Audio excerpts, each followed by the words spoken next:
পৃথিৱীৰ কোনো দেশতে অকল এটা জাতিহে থাকিব আৰু আন কোনো থাকিব নোৱাৰিব এনেকুৱা কথা ক'তো মানি লোৱা নহয়। বাংলাদেশ মুছলমান ৰাষ্ট্ৰ, পাকিস্তান মুছলমান ৰাষ্ট্ৰ, কিন্তু তাতোতো হিন্দু আছে।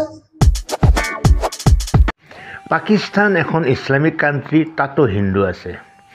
বাংলাদেশ এখন ইছলামিক কাণ্ট্ৰি, তাতো হিন্দু আছে। ভাৰতবৰ্ষ এখন ধৰ্মনিৰপেক্ষ দেশ, অথচ এই ধৰ্মনিৰপেক্ষ ভাৰতবৰ্ষক হিন্দু ৰাষ্ট্ৰ হিচাপে প্ৰতিষ্ঠা কৰিবলৈ ডক্টৰ হিমন্ত বিশ্ব শৰ্মাৰ দৰে নেতাবোৰে অহৰহ প্ৰচেষ্টা চলাই আহিছে। এই অভিযোগ উত্থাপন কৰিছে ৰাইজৰ দলৰ সভাপতি অখিল গগৈয়ে ৰঙাপাৰাত অনুষ্ঠিত হোৱা এখন জনসভাত। নমস্কাৰ দৰ্শকসকল, আজি পুনৰ অন্য এটা ৰিয়েকশ্যন ভিডিঅ'ৰ মাজলৈ আপোনালোকক স্বাগতম জনাইছোঁ। আহক অখিল গগৈৰ সেই ভাষণটো আমি সম্পূৰ্ণভাৱে শুনি লওঁ, তাৰপিছত আকৌ কথা পাতিম।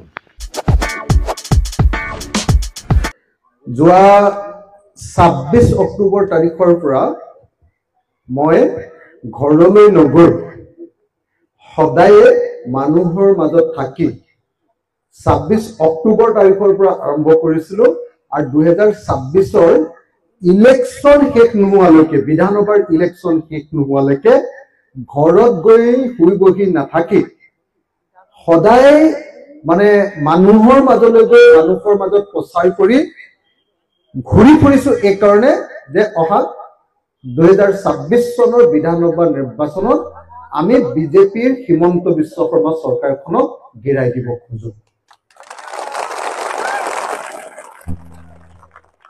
আপোনালোকৰ হাততালিয়ে প্ৰমাণ কৰিছে যে আপোনালোকে সকলোৱে হিমন্ত বিশ্ব শৰ্মাৰ চৰকাৰখন সম্পূৰ্ণৰূপে গিৰাই দিয়াৰ পক্ষত আপোনালোক সকলো আছে, নহয়নে? শ্ৰদ্ধেয় ৰাইজ, আমি কিয় হিমন্ত বিশ্ব শৰ্মা চৰকাৰখনক গিৰাই দিব খোজো, 2026 চনত পৰাজিত কৰিব খোজো কিয়? প্ৰথম কথাটো হ'ল যে হিমন্ত বিশ্ব শৰ্মাই আৰু তেওঁৰ বিজেপি চৰকাৰখনে অসমত মানুহৰ মাজত সম্পূৰ্ণৰূপে বিভাজন সৃষ্টি কৰি পেলাইছে। বিভাজন, মানুহক ভাগ ভাগ কৰি পেলাইছে।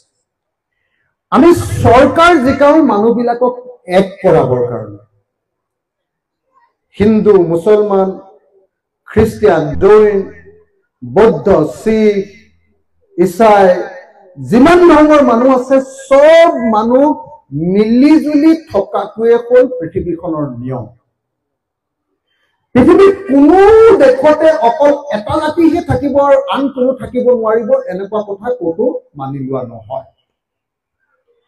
আনকি যিবিলাক দেশত অকল যেনেকে বাংলাদেশ হিন্দু ৰাষ্ট্ৰ, পাকিস্তান হিন্দু ৰাষ্ট্ৰ, তাতোতো হিন্দু আছে, মুছলমান ৰাষ্ট্ৰ, কিন্তু তাতোতো হিন্দু আছে।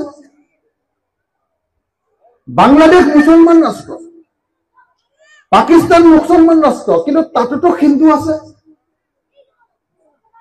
ভাৰত ধৰ্মনিৰপেক্ষ ৰাষ্ট্ৰ, ধৰ্মনিৰপেক্ষ।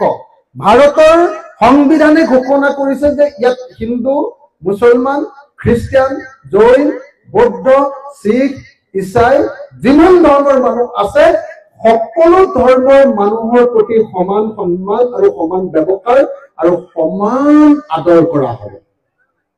কাকো সৰু বৰ নাচাই সকলোকে সমানে মৰম কৰিব।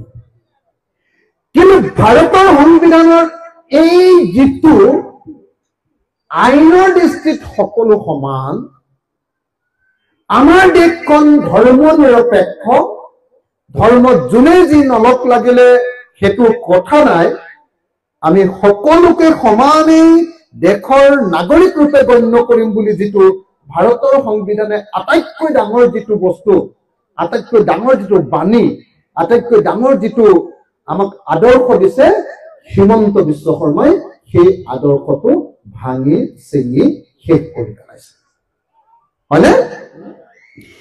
হিমন্ত বিশ্ব শৰ্মা চৰকাৰৰ দিনত এনেকুৱা পৰিস্থিতি হৈ গৈছে যে সংখ্যালঘু মানুহ, মুছলমান, খ্ৰীষ্টিয়ান, এই মানুহবিলাকে সদায় ভয়ে ভয়ে থাকিব লাগে,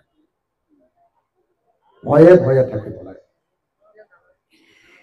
যদি কোনোবা এজন মুছলমান মানুহে টুপি পিন্ধিছে, যদি তেওঁৰ মুখত দাড়ি আছে আৰু যদি তেওঁ এখন লুঙি পিন্ধিছে, তেতিয়াহ'লে ইয়াৰ পৰা বালিপাৰালৈ যাবলৈ, বালিপাৰাৰ পৰা তেজপুৰলৈ যাবলৈ বা ইয়াৰ পৰা গুৱাহাটীলৈ যাবলৈ ভয় কৰে।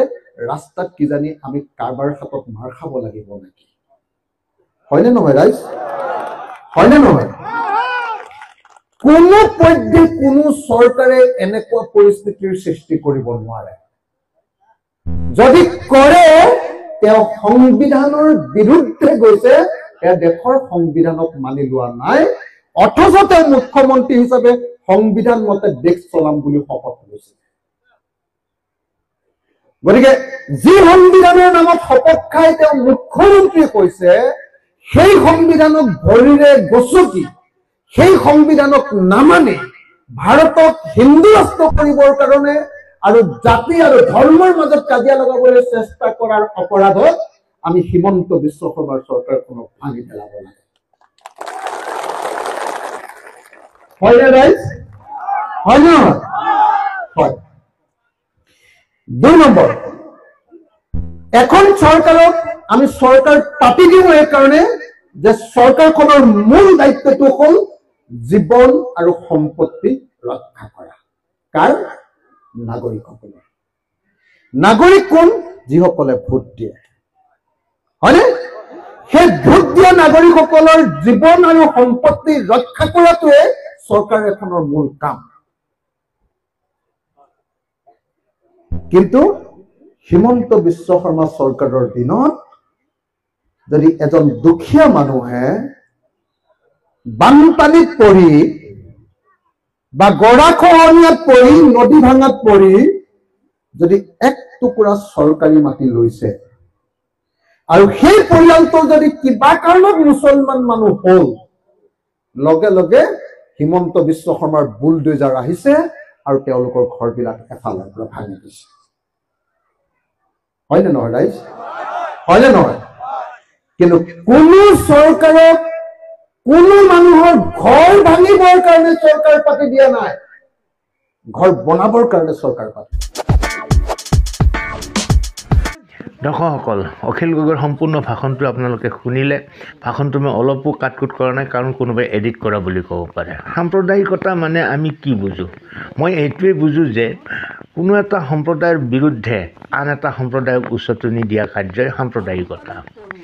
এতিয়া অখিল গগৈয়ে অভিযোগ কৰা মতে ডক্টৰ হিমন্ত বিশ্ব শৰ্মাই যদি মুছলমানৰ বিৰুদ্ধে হিন্দুসকলক উচতনি দিছে, তেনেহ'লে অখিল গগৈও মনত ৰখা উচিত যে এইখিনি কথা ক'বলৈ যাওঁতে যাতে মুছলমানসকলে হিন্দুৰ বিৰুদ্ধে উচতনি নাপায়।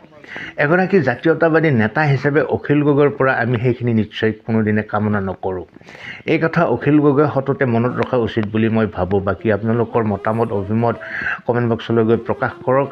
ভিডিঅ'টো দীঘল হৈ গৈছে, আজিলৈ এৰিছোঁ। ভালে থাকক, কুশলে থাকক। ধন্যবাদ।